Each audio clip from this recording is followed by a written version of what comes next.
Selamat siang, salam untuk kita semua. Perkenalkan, nama saya Jelita Anjani Robi dengan NIM 22 dan Profesor 35 dari program studi agribisnis angkatan 24. Di sini saya akan menjelaskan materi tentang pasar persaingan tidak sempurna. Karena itu, selamat menonton.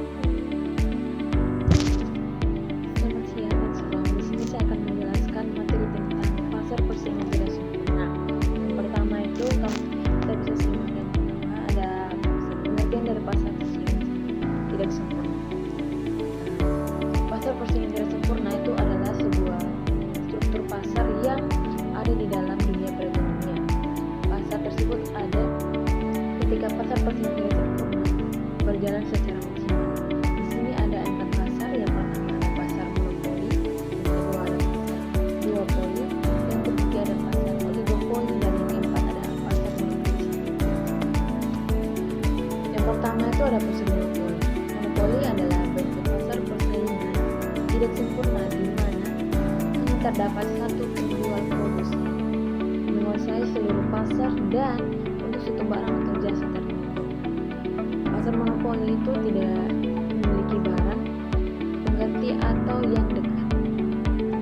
Yang kedua itu ada beberapa ciri pasar monopoli.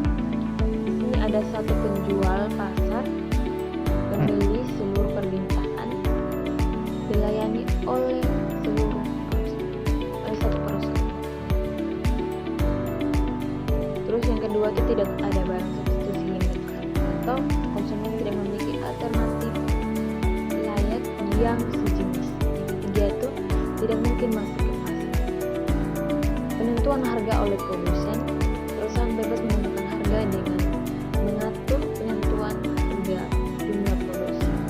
Yang keempat, promosi relatif tidak penting karena tidak ada persaingan, iklan ini tidak terlalu berpengaruh. Yang kedua itu ada pasar duopoli. Pasar duopoli adalah bentuk pasar persaingan tidak sempurna di mana hanya terdapat dua perusahaan yang menguasai dan besar atau seluruh pasar barang atau jasa tertentu. Keputusan atau perusahaan sangat mempengaruhi perusahaan lainnya sehingga terjadi saling ketergantungan atau interdependensi.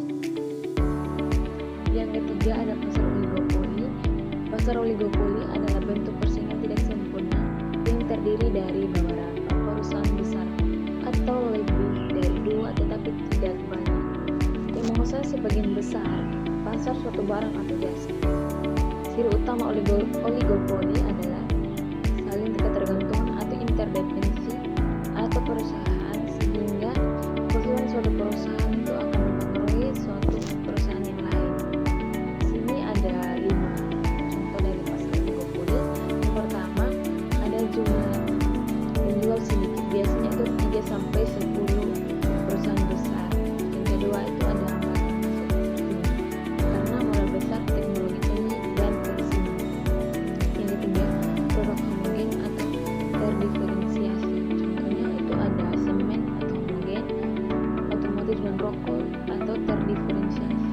Yang ketiga itu ada persaingan dan harga lebih dominan, yaitu ada iklan, kualitas, layanan pernah jual, dan inovasi. Yang keempat ada kemungkinan terjadinya kolusi. Perusahaan dapat bekerja sama secara terbuka atau terselubung. Berikut ada penjelasan dari pasar monopolistik. Pengertian dari pasar monopolistik adalah bentuk pasar persaingan tidak sempurna yang dimana terdiri dari penjual dan pembeli, dan dimana setiap perusahaan itu menjual barang atau produk yang mirip tetapi tidak identik. Setiap perusahaan itu memiliki kekuatan terbatas dalam menentukan harga karena adanya diferensiasi. Ini ada beberapa dari pasar monopolistik. Yang pertama itu jumlah penjual banyak atau tidak ada satu perusahaan yang mendominasi pasar. Yang kedua itu produk terdiferensiasi, perbedaan merek, kualitas, desain, kemasan, atau pelayanan. Yang ketiga itu hambatan masuk pasar relatif rendah, di mana perusahaan baru mudah masuk atau keluar pasar. Terus yang keempat itu ada perusahaan sebagai penentu harga terbatas, di mana harga dipengaruhi oleh selera